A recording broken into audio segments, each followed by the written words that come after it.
السلام السلام السلام یا نبی السلام علیکم ورحمۃ اللہ وبرکاتہ۔ وعلیکم السلام ورحمۃ اللہ وبرکاتہ۔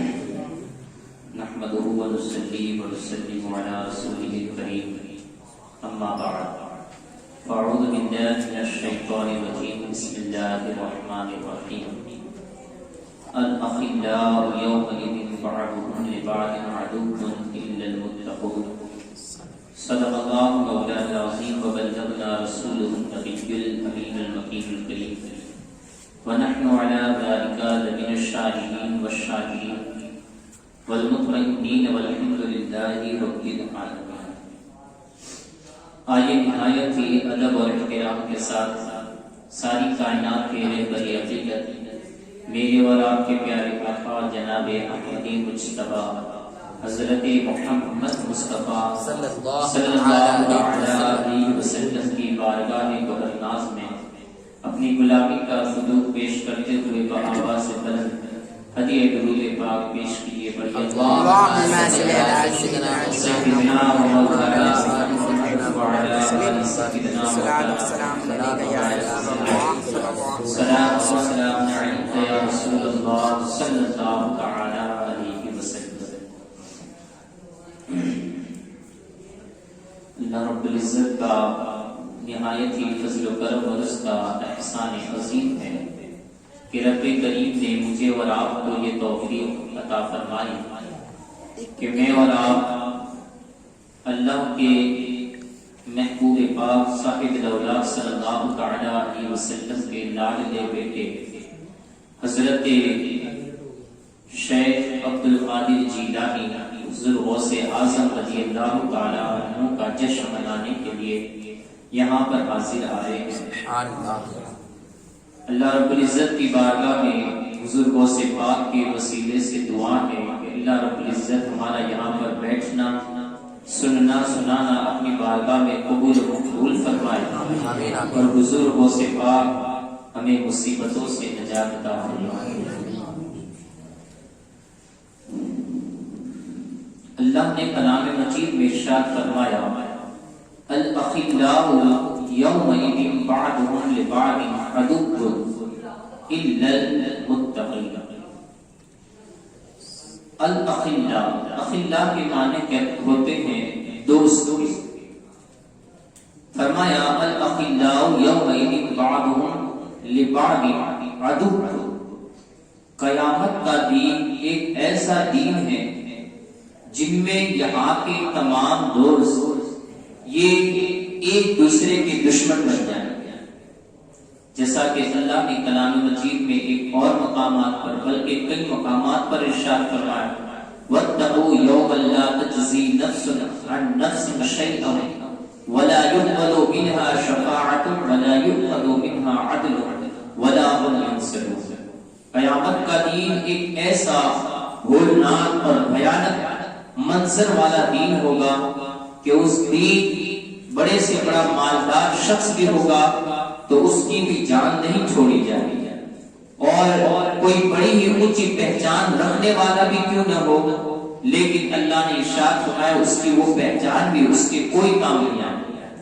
آج دنیا میں تو ہوتا یہ ہے کہ جہاں پر کسی نے پکڑا ہم فلاں کہہ دیتے ہیں کہ ہم فلاں انسان کے ساتھ بیٹھنے والے ہیں، ہماری پہنچ یہاں تک ہے، لیکن کل قیامت کے دن یہ تمام پہنچے یہ نیچے گر جائے، وہاں پر کوئی پہنچ والا بندہ یہ کام نہیں آئے گا۔ کتنے بھی انسان پیسے رکھتا ہو، دنیاوی معاملات ایسے ہوتے ہیں کہ بس پیسہ پھینکو اور کام کراتے چلو، لیکن قیامت کا دین ایسا دین نہیں ہوگا۔ اللہ نے ارشاد فرمایا وَلَا يُؤْخَذُ مِنْهَا عَدْلٌ، وہاں پر کوئی رقم نہیں دی جائے گی اور رشوت لے کر کسی کو بخش دیا جائے، یہ میدان محشر کے اندر یہ کام نہیں ہوگا۔ نہ وہاں پر کسی بندے کی اور کوئی بڑی اونچی والے پوسٹ والے کی کوئی پوسٹ کام آئے گی، نہ وہاں پر پیسہ کام آئے گا۔ اللہ نے ارشاد فرمایا الاخلاء یومئذ بعضهم لبعض عدو، یہاں کے تمام دوست یہ وہاں پر ایک دوسرے کے دشمن بن جائیں۔ ایک تو یہ کہ وہ پہچانے کے لیے ایک آیت میں آیا ہے کہ وہاں پر باپ بیٹے کو نہیں پہچانے گا، بیٹا باپ کو نہیں پہچانے گا. تو نہ پہچاننا یہاں تک کہ اگر بات ہوتی تو ٹھیک تھا کہ نہیں پہچانے، لیکن یہاں پر اللہ نے ارشاد فرمایا جو دنیا کے دوست ہوں گے وہاں کے دشمن ہو جائیں گے. اب دشمن وہ ہوتا ہے کہ جو موقع کی تلاش میں رہتا ہے کہ کب موقع ملے اور اس کو نقصان پہنچاؤ. تو گویا کہ یہاں کے دوست یہ وہاں کے جب دشمن بن جائیں گے تو وہاں پر موقع کی گویا تلاش میں ہوں گے کہ کس طریقے سے اس کی نیکی چھین لی جائے. اگر کوئی بخشا بھی گیا کسی کے پاس کوئی نیکی ہوگی تو وہاں پر وہ سامنے والے کی دل کے اندر تمنا ہوگی کہ اس کی نیکیاں کسی طریقے سے میرے نام عمل میں آ جائیں. تو فرمایا کہ یہ یہاں کے جو دوست ہوں گے وہ وہاں کے دشمن بن جائیں گے. لیکن اسی کے ساتھ اللہ نے ایک ہستی کا اور کچھ اپنے محبوب بندوں کا بھی ذکر فرمایا کہ دنیا کے تمام دوست یہ وہاں پر دشمن ہوں گے. اب تمام کے تمام دشمن ہوں گے تو پھر کوئی کام آنے والی ذات تو ہوگی نہیں. تو فرمایا کہ جیسا کہ بعض سے لوگوں نے ان آیتوں کو لے کر انہوں نے غلط معنی اور مطالب کو سمجھ لیے. وہ یہ سمجھتے ہیں کہ وہاں پر کوئی بھی کام آنے والا ہی نہیں ہے، لیکن اللہ نے اسی کا جواب اسی آیت مبارکہ میں عطا فرمایا الا المتقون، جتنے دوست ہوں گے وہ تو وہاں پر دشمن بن جائیں گے، لیکن یاد رکھو میرے بعض متقی بندے ہوں گے، میرے بعض متقی بندے ہوں گے جو وہاں پر کام آئیں گے. سبحان اللہ. درود پاک پڑھیں.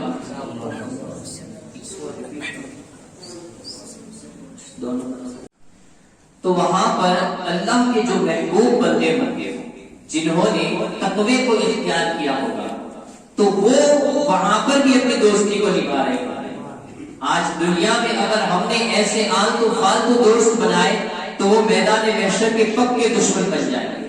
لیکن اگر دنیا میں ہم نے اللہ والوں سے دوستی کو جوڑ لیا، اللہ کے محبوب بندوں کے ہاتھوں میں اپنے ہاتھ کو دیا، ان کی صحبت میں جا کر بیٹھے، ان کی مجلسوں میں جا کر بیٹھے، ان کے مزارات پر حاضری دی، اور یہ لوگ اگر دنیا میں دوست بن گئے، یہ لوگ اگر دنیا میں ہمارے دوست بن گئے تو ان کی دوستی ایسی دوستی ہوگی کہ جو میدان محشر میں بھی ساتھ نبھائے. اور واقعی میں اللہ کے ولی ہوتے ہی وہ ہیں کہ جو ہمیشہ اپنی دوستیوں کو نبھاتے ہیں.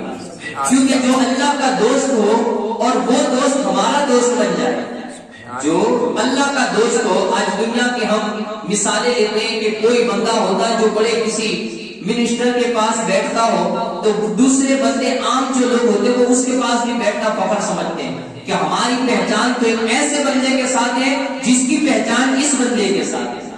تو جو دنیا کے اندر یہ مقامات کی ایک کیٹیگری ہوتی ہے، لوگ اس کا بھی اہمیت اس کی بھی سمجھتے ہیں، لیکن جس کی دوستی اللہ کے ساتھ ہو جائے اور پھر دوستوں کے اندر بھی اللہ جسے اپنا اخص الاخواص دوست بنا دے کہ جو ایک عام ولی ہوتے ہیں پھر ولی پر کچھ ابدال ہوتے ہیں، کچھ قطب ہوتے ہیں، اور پھر کسی غوث کا مقام آتا ہے، اور غوث میں بھی ایک ایسا بندہ ہو جو غوث اعظم کے نام سے جانا جاتا ہے، اور اس بندے سے اگر کسی کی دوستی ہو جائے کہ جو اللہ رب العزت سے اپنے تمام معاملات براہ راست طے کر لیتا ہے، تو پھر ایسے بندے سے جب دوستی ہو جائے تو وہ کیسی دوستی نبھائے گی کہ جو اللہ کے دوست بنے بیٹھے ہیں. اگر ایسے اللہ کے محبوب بندے یہ ہمارے دوست بن جائے تو پھر ہماری دنیا بھی کامیاب ہو جائے گی، آخرت بھی کامیاب ہو جائے گی.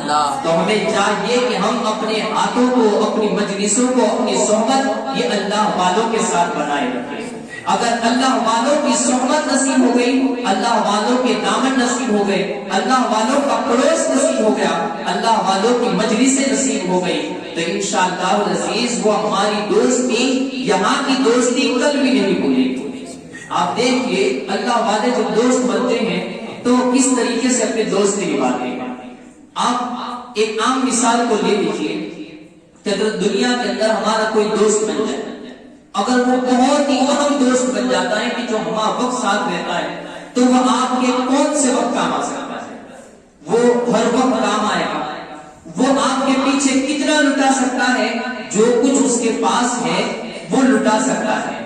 لیکن کوئی انسان یا کتنے بھی عام دوست ہو جو دنیا کے اندر ہمارے کتنے بھی جگری دوست ہو وہ اس حد تک نہیں جا سکتے جو اللہ والے جن حد تک جا سکتے ہیں. سبحان اللہ. حضرت ابراہیم بن ادہم رضی اللہ تعالی حج کے لیے روانہ ہو رہے تھے اور راستے ہی کے اندر ایک مقام پر پڑاؤ کیا ہوا تھا کہ ایک شخص آ گیا اور اس نے کہا کہ آپ حضرت ابراہیم بن ادہم ہیں.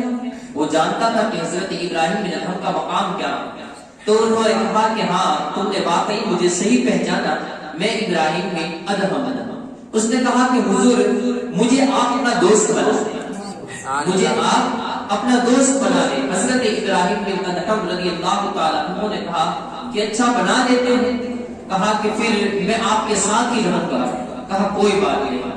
اب وہ شخص بھی یہ حضرت ابراہیم بن ادہم کے ساتھ رہنے لگا. اب ذرا دیکھیں یہاں کوئی پہچان نہیں ہے, بس وہ بندہ آیا اور اسی وقت اس نے کہا کہ میں آپ کا دوست بننا چاہتا ہوں, اور حضرت ابراہیم بن ادہم نے آپ کو دوست بھی بنا لیا. اب وہ جب دوست بن گیا تو اس کے بعد راستہ طے کرتے رہے یہاں تک کہ ایک منزل آئی کہ وہاں پر وہ بیمار ہو گیا.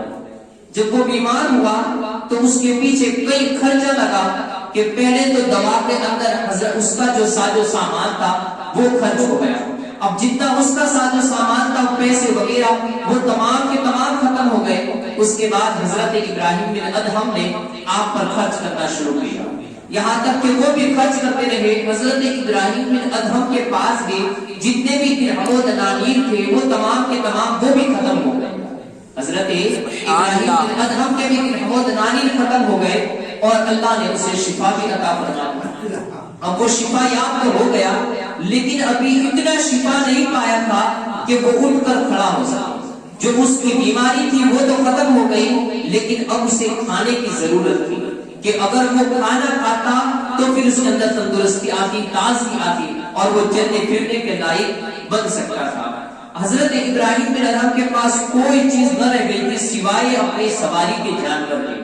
حضرت ابراہیم بن ادہم کو اس نے کہا کہ حضور اگر مجھے کچھ لذیذ کھانے مل جائے تو پھر میں چلنے پھرنے کے لائق بن سکتا ہوں. اللہ کے فضل سے میں بیماری سے تو صحت یاب ہو چکا لیکن چونکہ میں ابھی بہت کمزور ہوں میں چل پھر نہیں سکتا. تو حضرت ابراہیم بن ادہم رضی اللہ تعالیٰ عنہ نے کہا کوئی بات نہیں, ابھی انشاءاللہ اس کا بھی انتظام ہو جائے گا. حضرت ابراہیم بن ادہم نے اسے کچھ کہا نہیں, بس سیدھے وہاں سے اٹھے اور بازار گئے. اپنا جو کھچر تھا سواری کا جانور اس کھچر کو فروخت کیا اور اس کی جو بھی قیمت آئی اس تمام سے کھانے کی اشیاء خرید کر لیا. سبحان اللہ. لذیذ کھانے خرید کر لے آئے اور کھانے خرید لا کر اس کو کھلانا شروع کر دیا. اب وہ کھاتا رہا, کبھی گوشت کھلاتے کبھی اس کو پھل فروٹ وغیرہ کھلاتے, یہاں تک کہ اب وہ تر و تازہ ہو گیا. اب جب وہ بالکل توانا ہو گیا تو کہا کہ حضور اب میں سفر کرنے کے لائق بن چکا ہوں تو اب ہم سفر کو شروع کریں. تو پھر حضرت ابراہیم بن ادہم نے کہا کہ چلو بسم اللہ سفر کو شروع کرتے ہیں. کہا کہ حضور ابھی اتنا بھی توانا نہیں ہوا ہو کہ میں پیدل اتنے لمبے راستے کو پیدل اتنے لمبے راستے کو طے کر سکوں. کہا کہ آپ کے پاس جو کھچر تھا سواری کا مجھے آپ اس کے اوپر بٹھا دیجیے. تو اب حضرت ابراہیم بن ادہم کو دیکھیے, انہوں نے یہ نہیں کہا کہ میں نے اسی خچر کو بیچ کر تو تمہاری غذائیں خریدی تھی. جو اللہ والے ہوتے ہیں وہ کسی پر احسان بھی نہیں جتاتے. سبحان اللہ. اللہ والے جب دیتے ہیں تو وہ مٹھی باندھ کر دے دیتے ہیں, وہ جتاتے بھی نہیں ہیں کہ ہم نے تمہیں اتنا دیا تھا اور یہ کام ہم نے تمہارے لیے کیا تھا. جب اللہ والے دیتے ہیں تو وہ تمام کام اللہ ہی کے لیے کرتے ہیں. وہ دوستی بھی کرتے ہیں تو اللہ کے لیے کرتے ہیں, وہ تمہیں عطا بھی کرتے ہیں تو اللہ کے لیے کرتے ہیں, وہ تمہارے اوپر خرچ بھی کرتے ہیں تب بھی اللہ کی وجہ سے کرتے ہیں. حضرت ابراہیم بن ادہم نے کہا مجھے کوئی ضرورت پیش آ گئی تھی جس کی وجہ سے میں نے وہ خچر کو بیچ دیا. یہ نہیں کہا کہ تم تیری ضرورت کی وجہ سے میں نے بیچ دیا, بلکہ مجھے ایک ضرورت پیش آ چکی تھی اس وجہ سے میں نے اس خچر کو فروخت کر دیا. اب ذرا یہ اللہ والوں کی پہچان دیکھیے, دنیا کے دوست ہوتے ہیں تو وہ جتنے احسان بھی کرتے ہیں لیکن اگر کوئی وقت آ جائے تو پھر وہ ان اپنی زبانوں کو جو الٹا پھرانا شروع کرتے ہیں اس وقت بندے کو بھی شرمندگی ہوتی ہے کہ بھائی تو نے احسان نہ کیے ہوتے تو یہ اچھا ہوتا. تو نے ہمیں نہ دیا ہوتا تو بھوکے مر جاتے، لیکن نہ دیا ہوتا تو اچھا ہوتا۔ انسان کو اس قدر شرمندگی محسوس کرنی پڑتی ہے، لیکن جن کے دوست یہ اللہ والے بن جائے تو انہیں کبھی بھی نہ دنیا میں شرمندگی اٹھانی پڑتی ہے نہ آخرت میں شرمندگی اٹھانی پڑتی ہے۔ حضرت ابراہیم کے ادھم نے کہا کہ تمہیں سواری تو ہونا ہے، سواری کی کیا ضرورت ہے، میرے کندھے حاضر ہے، تم میرے کندھوں پر سوار ہو جاؤ، میں تمہیں خانے کعبہ تک اسی طریقے سے لے کر جائیں۔ یہ اللہ والے ہوتے ہیں، یہ اللہ کے دوست ہوتے ہیں کہ جب ان کے ساتھ دوستی کر لی جائے تو پھر انشاءاللہ دنیا میں بھی وہ دوستی کو انجام دیتے ہیں، وہ آخرت میں بھی دوستی کو انجام دے گا۔ تو یہ اللہ والوں کی پہچان ہے۔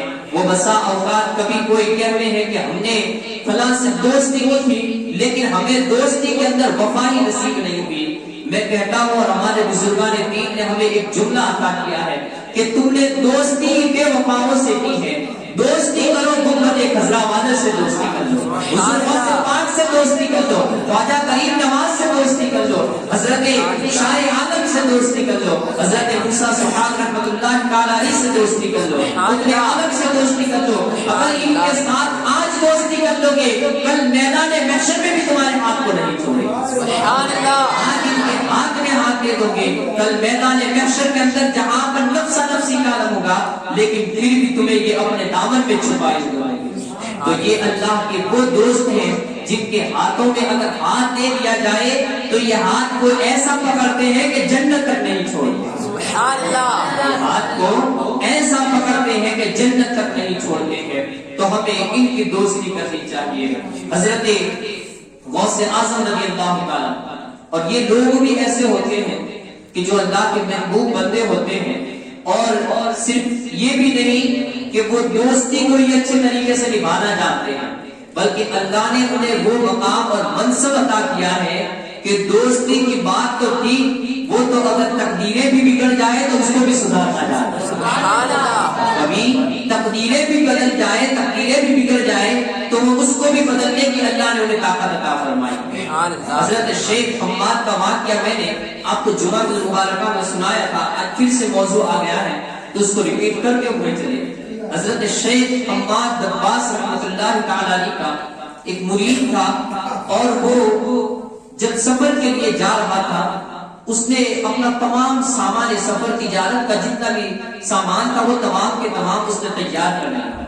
سامان تجارت کو تیار کرنے کے بعد وہ حضرت شیخ حماد دباس رحمۃ اللہ تعالی کی بارگاہ میں پہنچا اجازت لینے کی گھر سے، تاکہ پیر صاحب ہے، اب چونکہ ان کا مرید تھا تو پیر صاحب کی بارگاہ میں پہنچا، کہا کہ حضور پھر یہ دعا بھی فرما دیجئے کہ میرے سامان سفر کے اندر سامان تجارت میں برکتیں بھی حاصل ہو، مجھے بڑا فائدہ بھی حاصل ہو، اور میں آپ کی قدم بوسی کر کے یہ اس سفر کے لیے روانہ ہو جاؤں۔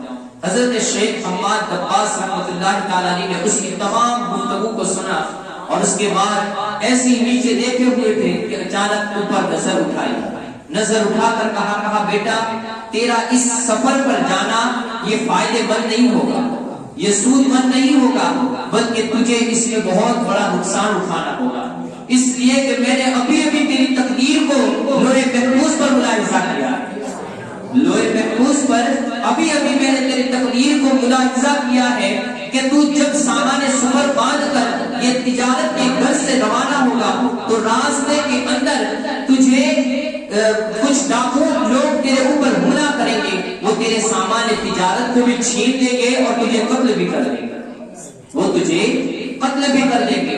اب اس شخص نے چونکہ تمام تیاریاں شروع کر دی تھی، اس نے کہا کہ پیر صاحب کی بارگاہ سے تو بن نہ سکی، کہا چلو بغداد ہی میں تو رہتا ہوں، کہاں دور رہتا ہوں، حضور غوث پاک کی بارگاہ میں چلا جاتا ہوں، اگر وہاں سے اجازت مل گئی تو پھر چلا جاؤں گا۔ اب چونکہ مرید بھی اپنی من کی بات مانتے ہیں کہ اپنی جو طبیعت ہے بس پیر بھی حکم دے تو اپنی طبیعت کے حساب سے حکم دے تو وہ ہمارا اچھے والا پیر ہے۔ اب مرید صاحب وہاں سے حضور غوث پاک کے دربار میں پہنچے، مرید بھی بڑا سیانہ تھا، اس نے دیکھا کہ اگر جاؤں گا تو جو انہوں نے بات کہی ہے وہ بھی غلط نہیں کہی ہے، انہوں نے بھی لوگ محفوظ کو ملاحظہ کر کے چونکہ میرے ہی پیر ہیں تو انہوں نے بھی جو بات کہی وہ صحیح کہی ہے۔ کہا کہ حضور غوث پاک اللہ کے وہ محبوب بندے ہیں، اگر وہ بھول سے بھی اجازت دے دیں گے تو پھر وہی دیکھ لیں گے، وہی دیکھ موقع کی تلاش میں حضور غوث پاک پورا دین اللہ کے دین کو پڑھایا کرتے تھے، اللہ کے دین کی تبلیغ کیا کرتے تھے۔ ایک کونے میں آ کر بیٹھ گیا اور حضور غوث پاک لوگوں کو درس و تدریس دے رہے تھے، بس موقع کی تلاش میں رہا۔ اچانک جب حضور غوث پاک کسی چیز میں بہت ہی مشغول نظر آئے تو اسی وقت فوراً کھڑا ہو گیا، کہا کہ حضور میں سفر تجارت کے لیے جانا چاہتا ہوں، آپ مجھے اجازت عطا فرمائیں، میرے لیے دعا فرمائیں۔ حضور غوث پاک ایسے ہی نیچے کسی چیز کو دیکھ رہے تھے یا پڑھ رہے تھے کہ اچانک ایسی اجازت نے کہا جاؤ اللہ بھلا فرمائے، فائدہ عطا فرمائے گا، جاؤ اللہ فائدہ عطا فرمائے۔ بس اتنا کہہ دیا، وہ وہاں سے بڑی تیزی کے ساتھ وہاں سے نکل گیا، کہا کام بن چکا ہے۔ اب وہاں سے گیا، سفر بھی شروع کر دیا، تجارت کی غرض سے بھی گیا اور مال کے اندر بڑا ہی فائدہ بھی نصیب ہوا، کیونکہ زبان ہی ایسی مل چکی تھی، زبان ایسی مل چکی تھی، وہاں بڑا ہی فائدہ بھی نصیب ہوا اور سامان سفر جتنا بھی اس کا سامان تجارت تھا وہ تمام کے تمام فروخت کیا، بڑے ہی فائدوں کے ساتھ وہ واپس پلٹا۔ جب واپس پلٹ کر بغداد سے ایک منزل کی دوری پر تھا تو وہیں پر رات کا قیام کیا۔ رات کو جب اس نے سونے کے لیے وہاں پر آرام کے لیے قیام کیا تو رات ہی میں کیا خواب دیکھتا ہے کہ اچانک کچھ ڈاکو آئے اور ان ڈاکوؤں نے اس قافلے والوں پر حملہ کر دیا، یہاں تک کہ قافلے کا تمام ساز و سامان یہ لوٹ کر ڈاکو لوگ یہ چلنے لگے اور اس شخص کے پاس آخر میں آئے، اس کا بھی تمام ساز و سامان لوٹ لیا اور آخر میں ایک ڈاکو نے اپنی تلوار نکالی، اس کے گردن پر رکھی اور اس کا سر کاٹنا ہی چاہا کہ اسی وقت اس کی چیخ نکلی اور وہ بیدار ہوا۔ جیسے ہی اپنے جسم کو ہاتھ لگا، کہا ہاں زندہ ہو، مارا نہیں گیا۔ اپنے تمام سامان کو دیکھا تو کہا کہ وہ تمام کے برابر ہے۔ اب بڑا ہی گھبراہٹ کے عالم میں بغداد شریف پہنچا۔ بغداد شریف جیسے ہی پہنچا، بجائے اس کے کہ اپنے تمام غلاموں کو اس نے اپنے گھر کی طرف روانہ کیا اور بڑے بڑے تحفے دے کر حضرت شیخ حماد دباس رحمۃ اللہ تعالی علیہ کی بارگاہ میں پہنچا۔ کہا کہ حضور میں گیا تھا سامان سفر باندھ کر اور آپ سے اجازت لینے بھی آیا تھا، لیکن چونکہ میں گیا اور مجھے بڑے ہی ساز و سامان، مجھے میرے سامان تجارت کا بڑا ہی فائدہ نصیب ہوا ہے۔ کہا کہ بہت فائدہ نصیب ہوا ہے حضور، اس وجہ سے یہ تحفے آپ کے لیے لایا ہوں۔ حضرت شیخ محمد دباس رحمۃ اللہ تعالی علیہ اس وقت بھی نیچے دیکھے ہوئے تھے، جیسے اس شخص کو دیکھا تو پھر نیچے ملاقے میں اپنی نظر کو جھکا لیا، کہا بیٹا یہ تمام تحفے غوث پاک کے بارگاہ میں لے جا، غوث پاک کے دربار میں لے جا، اس لیے کہ اللہ نے تو نے تو اچانک ان سے اجازت لے لی، تو نے تو اچانک ان سے اجازت طلب کر لی، لیکن جب حضور غوث پاک کے سامنے تیرے حال کو ظاہر کیا گیا کہ اس کی تو اس سفر کے اندر موت واقع ہونی ہے، اس کی تو اس سفر کے اندر موت واقع ہونی ہے، لیکن وہ اللہ کے محبوب بندے تھے، انہوں نے رب کی بارگاہ میں اپنے ہاتھوں کو اٹھائے اور گڑ گڑا کر دعائیں کی کہ مولا بھلے تو نے اس سفر کے اندر اس کی موت رکھی ہوئی ہے، لیکن تیرے بندے غوث اعظم، تیرے بندے عبد القادر کی زبان سے اسے دعا مل چکی ہے، تیرے بندے عبد القادر کی زبان سے اسے اجازت مل چکی ہے، میرے مولا کیا تو میرے نام کو بگاڑنا چاہتا ہے؟ چونکہ میں نے اسے اجازت دی ہے، تاریخ میں رہتی تاریخ تک رہتی دنیا تک لوگ کیا کریں گے کہ غوث پاک کی بارگاہ سے اجازت لے کر گیا تھا اور پھر راستے میں موت واقع ہو گئی۔ تو کہا کہ وہ غوث پاک تیرے رب کو مناتے رہے، یہاں تک کہ مناتے مناتے آخر میں تیرا رب مان گیا، اور جتنا بھی تیری موت کا ہاتھ تھا وہ جو راستے میں آخری رات تجھے جو خواب آیا تھا اس خواب کے اندر تبدیل کر دیا، جو خواب جتنی بھی وہ رودات تو نے خواب میں دیکھی تھی وہ اصلیت کی رودات تھی، وہ تمام اصلیت کا واقعہ تھا، لیکن حضور غوث پاک کی دعاؤں کی برکت ہے کہ وہ تمام واقعات تیرے خواب میں تبدیل کر دیے گئے۔ تو یہ اللہ والے ہوتے ہیں جو اللہ کو منانا جانتے ہیں، وہ بگڑی ہوئی تقدیروں کو بدلنا جانتے ہیں۔ اگر ان کے ہاتھوں میں آج ہاتھ دے دیا اور ہم نے اگر ان کو راضی کر لیا تو وہ خدا کو راضی کرنا جانتے ہیں، وہ خدا کو راضی کرنا جانتے ہیں۔ آج ہم کہتے ہیں کہ ہم بھی دعا کرتے ہیں لیکن ہماری دعائیں تو قبول ہی نہیں ہوتی ہے، ہم بھی روزی طلب کرتے ہیں لیکن ہمیں تو روزی طلب نہیں، ہمیں تو روزی ملتی ہی نہیں ہے، ہمیں مانگنا ہی نہیں آتا ہے، ہمیں مانگنا ہی نہیں آتا ہے۔ جو مانگنا جن کو آتا ہے وہ تو رب سے تقدیریں بدلا دیا کرتے ہیں، وہ تو رب سے تقدیریں بھی بدلوا دیا کرتے ہیں، اس لیے کہ انہیں مانگنا آتا ہے، انہیں اپنے رب کو منانا آتا ہے۔ جن کو منانا آتا ہے وہ حضور غوث پاک کی ذات ہے، وہ حضرت خواجہ اجمیری رضی اللہ تعالیٰ عنہ کی ذات ہے، وہ حضرت شاہ عالم اور حضرت قطب عالم کی ذات مبارک ہے کہ جنہیں اپنے رب کو منانا آتا ہے۔ ایک بندہ آ گیا، حضور غوث پاک رضی اللہ تعالیٰ عنہ کا فرمان ہے کہ جو انسان اپنے آپ کو میری طرف متوسل کر دے، مجھ سے اپنے تعلق کو جوڑ لے اور یہ کہہ دے کہ میں حضور غوث اعظم کا مرید ہوں، تو کہتے ہیں کہ اگر قیامت تک کے لیے اگر کوئی وہ گناہ کرتا ہے اس کی زندگی میں کبھی بھی اس سے گناہ کبیرہ نہیں ہوگا، کبھی بھی اس سے گناہ کبیرہ نہیں ہوگا، یا گناہ کبیرہ ہو جائے گا تو مرنے سے پہلے اسے توبہ نصیب ہو جائے گا۔ جو میری طرف منسوب اپنے آپ کو کر دے تو اس سے کبھی گناہ کبیرہ نہیں ہوگا، یا اگر گناہ کبیرہ ہو جائے گا تو پھر اسے مرنے سے پہلے توبہ نصیب ہو جائے گا۔ بلکہ حضور غوث پاک رضی اللہ تعالیٰ عنہ ارشاد فرماتے ہیں کہ میرا مرید مشرق میں ہو اور میں مغرب میں ہوں، اور وہاں پر اس کا کوئی عیب کھل جائے تو میں مغرب میں رہتے ہوئے اس کے عیب پر پردہ ڈال دوں۔ حضور غوث اعظم رضی اللہ تعالیٰ عنہ کی ذات مقدسہ ہے۔ حضور غوث پاک رضی اللہ تعالیٰ عنہ کی بارگاہ میں ایک شخص آیا اور اپنے آپ کو حضور غوث پاک کی غلامی میں لے دیا، کہا حضور آج سے میں آپ کا ملکہ بننا چاہتا ہوں، آج سے میں اپنے آپ کو آپ کا غلام سمجھتا ہوں، میں نے اپنے گردن میں آپ کا پٹا ڈال دیا ہے، اپنے آپ کو آپ کی غلامی میں پیش کر دیا ہے۔ اب اسی وقت دیکھتا ہے کہ جیسی رات میں سویا تو 17 مرتبہ اسے احترام ہوا، 17 مرتبہ اسے احترام ہوا۔ صبح جیسے ہی اٹھا تو کہا کہ آج ہی مرید بنا تھا اور پھر اتنی بڑی نحوست میرے اندر کہاں سے آ گئی۔ اب وہ اسی حالت میں تھا، چونکہ شیطان بھی تو ایک بہت بڑی طاقت رکھنے والی ذات کا نام ہے، اس نے فوراً اس کے دل میں وسوسے ڈالنے شروع کر دیے۔ کہا تیرے مرید ہونے کا تجھے کیا فائدہ نصیب ہوا؟ کہا مرید ہوا اور اس کے بعد 17 مرتبہ ایک ہی رات میں تو تجھے احترام ہوئے، 17 مرتبہ تو غسل کرتا رہا، نہاتا رہا، تجھے مرید ہونے کا فائدہ کیا نصیب ہوا؟ لیکن چونکہ دل میں کچھ وسوسے پیدا ہوئے، کہا کہ بغداد ہی کے اندر تو موجود ہو، آؤ حضور غوث پاک کے دربار میں پہنچ جاتا ہوں، وہیں پر مسئلے کو دریافت کر لیتا ہوں۔ حضور غوث پاک کے دربار میں پہنچا، مجلس لگی ہوئی ہے، بہت دیر کے بعد دوسرا بھی نمبر آیا، کہا کہ حضور کل ہی رات میں تو مرید بنا تھا اور رات ہی کے اندر 70 مرتبہ مجھے احترام ہوا، اس کی کیا وجہ ہے؟ کہا کہ تو 17 مرتبہ زنا کرنے والا تھا، لیکن اس زنا جو گناہ کبیرہ ہے اسے عید کے اندر تبدیل کر لیا ہے، گناہ کبیرہ کرنے سے بچا لیا ہے۔ تو گویا کہ جو اللہ کے محبوب بندے اور حضور غوث پاک یہ ہماری تقریروں کو بھی جانتے ہیں کہ میرے مرید کیا کرنے والے ہیں، تو حضور غوث اعظم رضی اللہ تعالیٰ عنہ ان کی تقریروں کو بدل دیا کرتے ہیں۔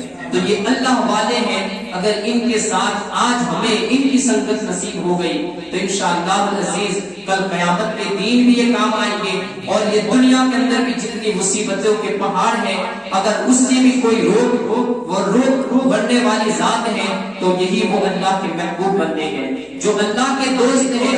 ہمیں ان سے دوستی کر لیں گے تو اللہ رب العزت نے انہی کی شان یہ بیان فرمائی ہے، الا ان اولیاء اللہ لا خوف علیہم ولا هم يحزنون، کہ بے شک اللہ کے بندوں کو نہ کسی بات کا خوف ہے اور نہیں کسی بات کا غم۔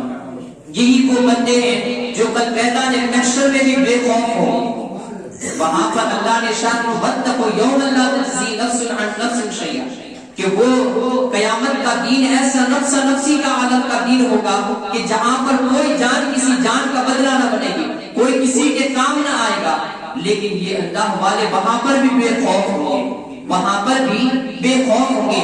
آقا رحمت صلی اللہ تعالیٰ علیہ وسلم ارشاد فرماتے ہیں کہ اللہ رب العزت نے ایک دن، حدیث مبارکہ پوری اس طریقے سے ہے کہ آقا رحمت صلی اللہ تعالیٰ علیہ وسلم روزانہ صحابہ کرام کو یہ درس دیا کرتے تھے، جب بھی نماز ختم ہوتی تھی نماز و رسانی کیا کرتے تھے۔ لیکن ایک مرتبہ ایسا ہوا کہ 3 دن تک آقا رحمت صلی اللہ علیہ وسلم صرف نماز پڑھانے آتے اور نماز پڑھا کر سیدھے کمرے میں داخل ہو جاتے، تو صحابہ کرام حیران ہوئے، یہاں تک کہ 3 دن گزر گئے تو اس کے بعد نبی رحمت صلی اللہ علیہ وسلم نے خود ہی صحابہ کرام کے اندر جلوہ افروز ہوئے، انہیں واضح نصائح فرمانے لگے تو صحابہ کرام میں سے کسی نے عرض کیا کہ یا رسول اللہ صلی اللہ علیہ وسلم کیا معاملہ تھا کہ آپ 3 دن تک ہمیں ترسا گئے اور تڑپاتے رہے، ہماری تو آنکھیں بے چین ہو چکی تھی کہ آپ کے چہرے والضحیٰ کو دیکھ نہ پاتے تھے، بس آپ نماز پڑھانے کی غرض جاتے اور فوراً اپنے حجرے میں داخل ہو جاتے تھے۔ یا رسول اللہ کیا معاملہ ہے؟ کیا ہم سے کوئی غلطیاں تو نہیں ہو گئی ہیں؟ کیا ہم سے کوئی لغزشیں تو نہیں ہو گئی ہیں؟ یا رسول اللہ کیا معاملہ ہے؟ کہا کہ بس ان 3 دنوں کے اندر میں اور میرا رب راز و نیاز کی باتیں کر رہے ہیں۔